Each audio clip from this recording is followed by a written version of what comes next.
आज आपण पन्हाळगडावर आलो आहेत आणि पन्हाळगडात हे धान्याचं कोठार त्या बाजूला इथे किल्ल्यावर पर्यटकांची फार गर्दी झालेली आहे. ते आतमध्ये एंट्री करत आहोत. किल्ल्यावरील यातील बाजू धान्याचं कोठार. या ठिकाणी पन्हाळगडला वेढा घातल्यानंतर धान्य संपत पन्हाळगडाचं दृश्य.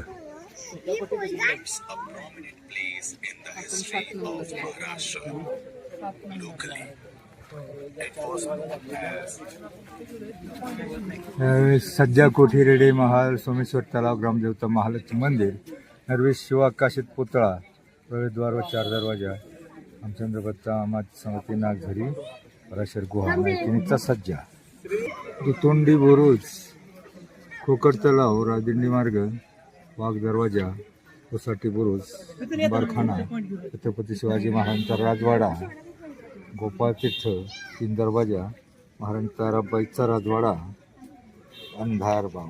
ठिकाणी हा अंबरखाना. हा अंबरखान्याचा पुढील दरवाजा. संपूर्ण दगडी अंबरखाना. त्यावेळेस मोठमोठे एवढे मोठे दगड कसे जमवले असतील असे प्रश्न आहे.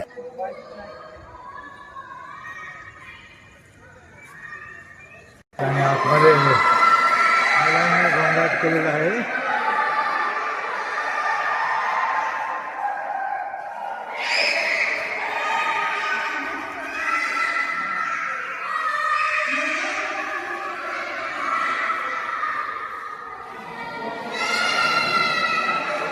आतमध्ये आपण आहोत. कमानी दोन्ही बाजूला कमानी आहेत. सगळे दगडी खांब आहेत.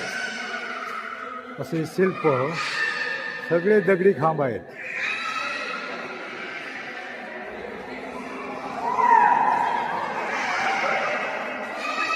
संपूर्ण तटबंदी.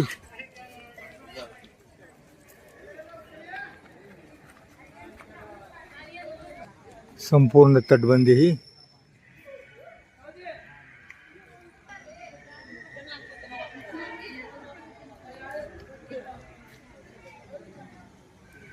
काय धान्य कोठार आहे का? धान्य कोठार. धान्य कोठार आहे या बाजूला. पूर्ण धान्य कोठार. आतील बाजू धान्य कोठार.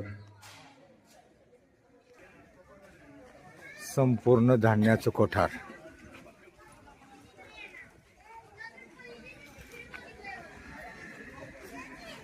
संपूर्ण परिसर.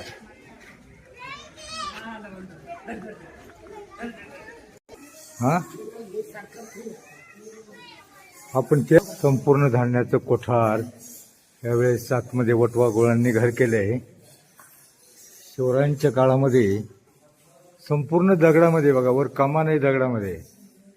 हा आणि या ठिकाणचं धान्य एवढा पाऊस येतो तरी पाणी नाही बघा. वर होल आहे तरी. छत्रपती शिवरायांना पकडण्यासाठी अफजल खानाच्या वधानंतर सिद्दी जोहरनं वेढा घातला. वेढा घातल्याच्या नंतर वेढा उठेल असं महाराजांना वाटलं. वेढा उठेल असं महाराजांना वाटलं.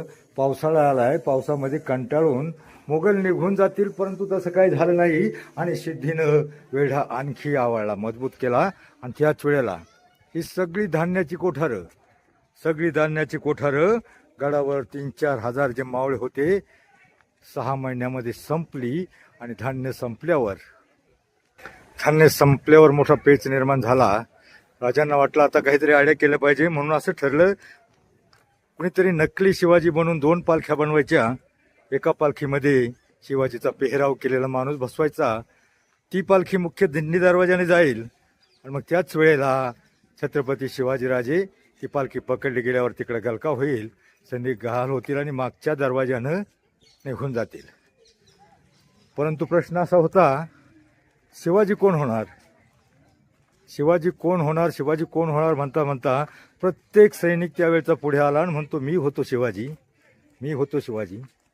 सगळ्यांना मागे सारून हा पलीकडं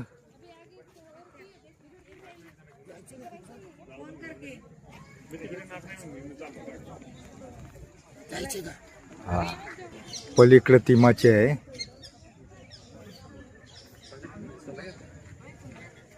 धान्य संपत आल्यावर शेवटी 2 पालख्या बनवायच्या ठरल्या. एका पालखीमध्ये कोण बसणार, शिवाजीचं सोंग कोण घेणार असा प्रश्न होता. पण त्यावेळी मावळे मी होतो शिवाजी, मी होतो, एकमेकांच्या समोर येऊन म्हणायचे मी होतो शिवाजी.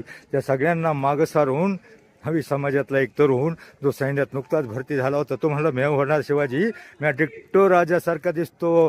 आणि मग ठरलं 2 पालख्या बनवल्या. 2 पालख्या बनवल्याच्या नंतर एक पालखी दिंडी दरवाजाने निघाली जिच्यामध्ये शिवा काशीत बसला होता. ती पालखी निघाल्यावर दरवाजाजवळ जे पहारेकरी सैनिक त्यांनी अडवली, पकडलं आणि मग सिद्धी जोहर समोर हजर केला. सिद्धी जोहर समोर हजर केल्यावर सर्व सैनिक आनंदाने नाचू लागले. शिवाजी पकडला ही वार्ता सगळीकडे कळली. आणि ही वार्ता कळल्याच्या नंतर सगळ्याला शिवाजीला समोर आणण्यात आलं. समोर आणण्यात आल्यावर शिवरायांना समोर आणण्यात आल्याच्या नंतर हजल खान थोड्या वेळाने जवळ आला आणि त्याने पाहिलं, अरे छत्रपती शिवरायांच्या डोक्याला तर जखम होती आणि त्याच्या डोक्याला काही दिसत नाही. म्हणून त्यानं नीट चौकशी केली, त्याला डोकं पाहिलं तर तो सिद्धी जोहरला म्हणला हे शिवाजी नाही हो सकता. आणि शेवटी शहानिशा करता शिवा काशीचं सोंग उघड झालं.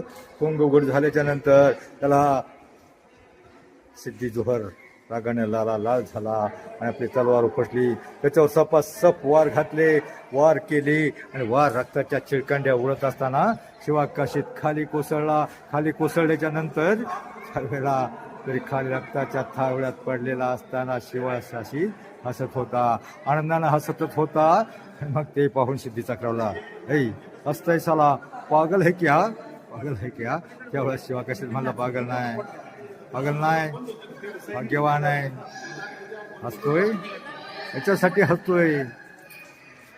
अरे हसता है साला, मिट्टी में मिल रहा है तो भी हसता है साला. तेव्हा शिवा काशीत म्हणाला मिट्टीमध्ये मिळतोय पण या मातीसाठीच मिळतोय म्हणून हसतोय. मरताना शिवाजी म्हणून मरतोय. जन्मताना राजा शिवाजी म्हणून नाही जन्माला आलो, पण मरताना शिवाजी म्हणून मरतोय म्हणून हसतोय. आणि हसतच त्या शिवा काशीतनं आपलं बलिदान दिलं. त्या शिवा काशीची या पन्हाळगडच्या खाली समाधी आहे. लोक आता किल्ला पाहायला येतात, परिसर पाहायला येतात. परंतु त्यावेळेला ते शिवा काशीतनं बलिदान केलं, पुढे बाजी प्रभूंनं बलिदान केलं, त्यांचे पुतळे बनवलेत. पण त्यांचे विचार घेण्याची आज गरज आहे. हा पन्हाळगडावरील अंबरखाना. बाजीप्रभू देशपांडे शिवा काशीत बांदल सेनेची सिद्धी जोहरच्या दिलशाही सेनेनी दिलेल्या लढ्याच्या गाथेसाठी पन्हाळा प्रसिद्ध आहे. किल्ला पाहण्यासाठी सर्व महाराष्ट्राबाहेरून लोक या ठिकाणी येत आहेत. ठिकाणी ही तटबंदीवर पर्यटक आता पाहायला जातात. पडझड झालेली आहे.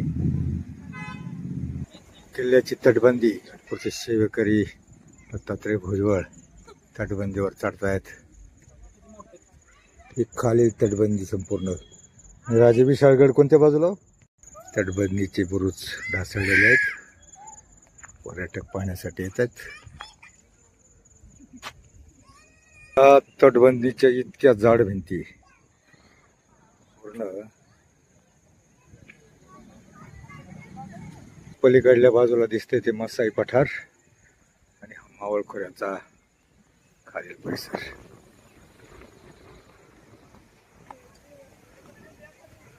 तटबंदी, ढासळलेली तटबंदी, संपूर्ण दगडी बांधकाम. एवढे मोठमोठाले दगड प्रश्न असा, हे एवढे मोठमोठाले दगड त्यावेळेला मावळ मराठ्यांनी कसे वर आणले असतील? त्यावेळेला गाड्या नव्हत्या, एवढं साधन नव्हतं, पण त्यावेळेला माणसं ताकदवान होती म्हणून हे किल्ले बांधले गेले, स्वराज्यासाठी लढले.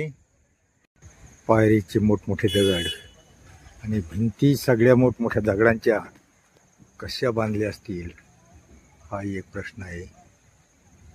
बाजूला उद्यान आहे,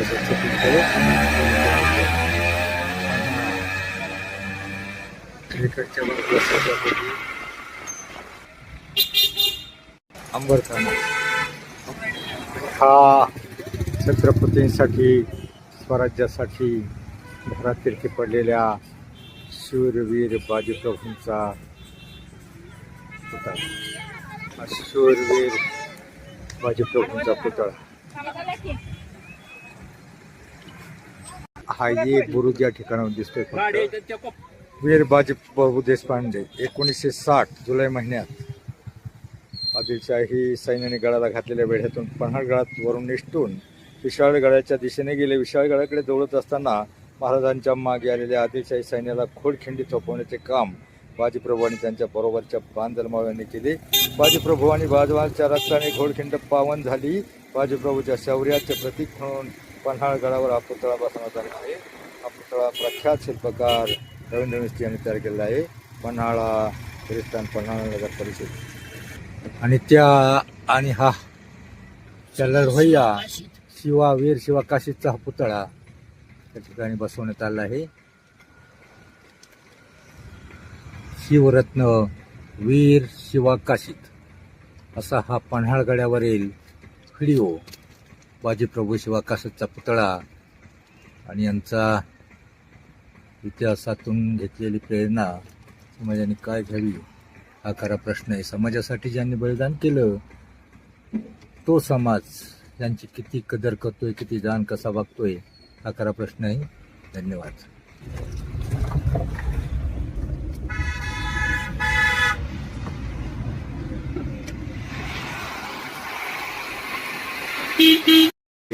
वीर शिवा काशीदची समाधी बांधलेली गेलेली आहे.